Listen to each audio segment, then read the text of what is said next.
ഈ ഇലക്ഷൻ അടുത്തു എന്നുള്ളത് ശരിയാണ്. അതിനുവേണ്ടി രാഷ്ട്രീയ മുതലെടുപ്പിന് വേണ്ടിയിട്ട് പരിപാടികളിൽ നിന്ന് വിട്ടുനിൽക്കുന്നവർ അവരെ ഈ കൊട്ടാരക്കര ബസ് സ്റ്റാൻഡ് ഇപ്പോൾ ബാലഗോപാൽ 18-19 കോടിയോളം ചെലവഴിച്ച് നിർമ്മിക്കുമ്പോൾ അതിന്റെ ഉദ്ഘാടനത്തിൽ പങ്കെടുത്ത ജനപ്രതിനിധികൾ ആ മാന്യത പുലർത്തിയവരാണ്. പങ്കെടുത്താത്തവർ എന്തിനു വന്നില്ല എന്നതിനെ പറ്റി ഞങ്ങൾ ആരും ബാലഗോപാൽ ഒരു ദോഷം ചെയ്തില്ല, ഞാൻ ആർക്കും ഒരു ദോഷം ചെയ്തില്ല, ഞങ്ങളുടെ പേരിൽ ഒരു വിവാദമില്ല, ഞങ്ങളെ ആരും വഴി തടയുന്നില്ല, ഞങ്ങൾക്കെതിരെ കരിങ്കൊടി പ്രകടനമില്ല, ഞങ്ങൾ KSRTCയോടോ അല്ലെങ്കിൽ നാടിനോടോ കൊട്ടാരക്കരയോടോ പത്തനാപുരത്തോടോ യാതൊരു തെറ്റും ചെയ്യാത്ത സാഹചര്യത്തിൽ ബഹിഷ്കരിച്ചവരുടെ പേരുകൾ ഈ കല്ലിൽ ഉണ്ടാവുകയില്ല എന്ന് ഞാൻ ഈ അവസരത്തിൽ അറിയിക്കുകയാണ്. ഒറിജിനൽ കല്ല് നിങ്ങൾ പേടിക്കണ്ട, സ്റ്റിക്കറാ, അങ്ങ് വലിച്ചളയി കളയും. ഒറിജിനൽ കല്ലടിക്കാൻ ഒരു അക്ഷരം അടിക്കാൻ 90 രൂപയാ, ഒരു അക്ഷരം അടിക്കാൻ 90 രൂപയാ. ഇവിടെ വന്ന ജനപ്രതിനിധികളുടെ പേര്, ഉദ്യോഗസ്ഥന്മാരുടെ പേര് ഇതിൽ അടിച്ചു ചേർക്കും. ഞാൻ കായംകുളം ഇതുപോലെ ചെയ്തപ്പോൾ ഞാൻ മാറ്റി അടിക്കാൻ പറഞ്ഞപ്പോൾ MD അന്വേഷിച്ച ഒരു അക്ഷരത്തിന് 90 രൂപയാന്ന് പറഞ്ഞു. അപ്പൊ എന്നാ പൈസ കളയണ്ടാന്ന് നമ്മളിപ്പോൾ സ്റ്റിക്കറും കൊട്ടിച്ചു. വരാത്തവരുടെ പേരങ്ങ് മാറ്റി വെച്ച് വന്നവരുടെ പേര് വെച്ച് ഇത് കൈകളിൽ കൊത്തി വെക്കും എന്ന് ഞാൻ പറയുകയാണ്. അത് അത്രയെങ്കിലും ചെയ്തില്ലെങ്കിൽ ഈ വന്നവര് വെറും മണ്ടന്മാരും വണ്ടികളുമായി പോകും, അല്ലയോ? ഈ വന്നവര് മണ്ടന്മാരും വണ്ടികളുമായി പോകും. അത് വേണ്ട, ആ സൈസ് പരിപാടി വേണ്ട.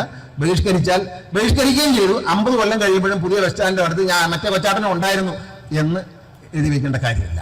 വന്നവരുടെ പേര് വെച്ചാൽ മതി, വന്ന കൊച്ചാട്ടന്മാരുടെ പേര് വെച്ചാൽ മതി, മറ്റത് വേണ്ട എന്നാണ് എൻ്റെ അഭിപ്രായം. അത് ചെയ്യും.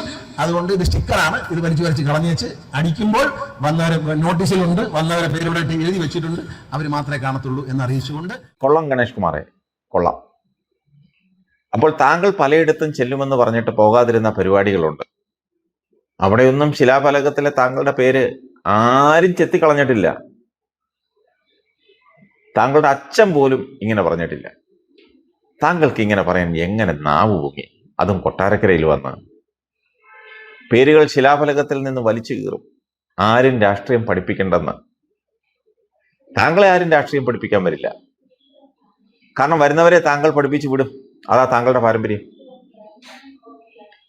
അതുകൊണ്ടാണല്ലോ താങ്കൾ വലതും ഇടതും മാറി മാറി പരീക്ഷിച്ചുകൊണ്ടിരിക്കുന്നത്.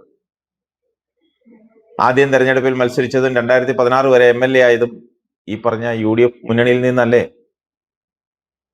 അപ്പോൾ കോൺഗ്രസ്സുകാരെ വേണമായിരുന്നു. അന്നൊക്കെ അവരുടെ പേരുകൾ പറഞ്ഞില്ലെങ്കിലും എഴുതി വെപ്പിക്കുമായിരുന്നു. എന്തിനാ? അവരുടെ വോട്ടിന് വേണ്ടി.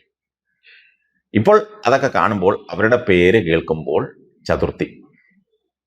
സാരമില്ല, ഇതിനൊക്കെ പത്തനാപുരത്ത് കണക്ക് പറയേണ്ടി വരും, അല്ലെങ്കിൽ അവിടുത്തുകാർ പറയിപ്പിക്കും ഇത്തവണ. പിന്നെ താങ്കൾ പറഞ്ഞ താങ്കളുടെ അച്ഛൻ R ബാലകൃഷ്ണപിള്ള, അദ്ദേഹം തന്നെ പലപ്പോഴും പറഞ്ഞിട്ടുണ്ട് അദ്ദേഹത്തിന് പറ്റിയ തെറ്റാണ് താങ്കളെ മത്സരിപ്പിച്ചതും മന്ത്രിയാക്കിയതും ഒക്കെ. മാത്രമല്ല മാധ്യമങ്ങളോട് പറഞ്ഞത് അടയ്ക്കയാണെങ്കിൽ മടിയിൽ വെക്കാം, അടയ്ക്കാ മരമാണെങ്കിൽ എന്തു ചെയ്യുമെന്ന്. ഇതൊന്നും അവിടുത്തെ കോൺഗ്രസ്സുകാരോ മാധ്യമങ്ങളോ പറഞ്ഞതല്ല, താങ്കളുടെ അച്ഛൻ തന്നെ താങ്കളെക്കുറിച്ച് മാത്രം പറഞ്ഞതാണ്. ശരിയല്ലേ? അതൊക്കെ താങ്കൾ മറന്നാലും ജനങ്ങൾ മറക്കില്ല, പ്രത്യേകിച്ച് കൊട്ടാരക്കരക്കാർ. താങ്കളുടെ ഈ അഭിനയമെല്ലാം തീരാൻ നേരമായി. അണയാൻ പോകുന്ന വിളക്ക് ആളിക്കത്തും. അത് പ്രകൃതി നിയമമാണ്. കൊട്ടാരക്കര ബസ് സ്റ്റാൻഡ് കഴിഞ്ഞ 5 വർഷം കൊണ്ട് കേൾക്കുന്നതാ പണിയുമെന്ന്, പുതുക്കി പണിയുമെന്ന്. 5 വർഷവും ബജറ്റിൽ പണം നീക്കി വെക്കുന്നുണ്ട്, പക്ഷെ പണി മാത്രം നടന്നില്ല. എന്തേ? താങ്കൾക്കതിൽ ഒരു ഉത്തരവാദിത്വമില്ലേ? ഒന്നുമില്ലെങ്കിലും താങ്കൾ ഗതാഗത മന്ത്രിയും കൊട്ടാരക്കരക്കാരനുമല്ലേ? താങ്കൾക്ക് മാത്രം ആ ബസ് സ്റ്റാൻഡ് പണിയുന്നതിനുള്ള ഉത്തരവാദിത്വം. പിന്നെ ഇപ്പോൾ പറയുന്നു ലോക നിലവാരത്തിലുള്ള ബസ് സ്റ്റാൻഡെന്ന്, വിമാനത്താവളവും മാറി നിൽക്കുമെന്ന്. തള്ളലിന് ഒരു കുറവുമില്ല. തള്ളിക്കോ, തള്ളി പുറകോട്ട് വീഴല്ലേ. തെരഞ്ഞെടുപ്പ് പടിവാതുക്കലിലെത്തി. ഇനി എന്നാ പണി തുടങ്ങുന്നത്?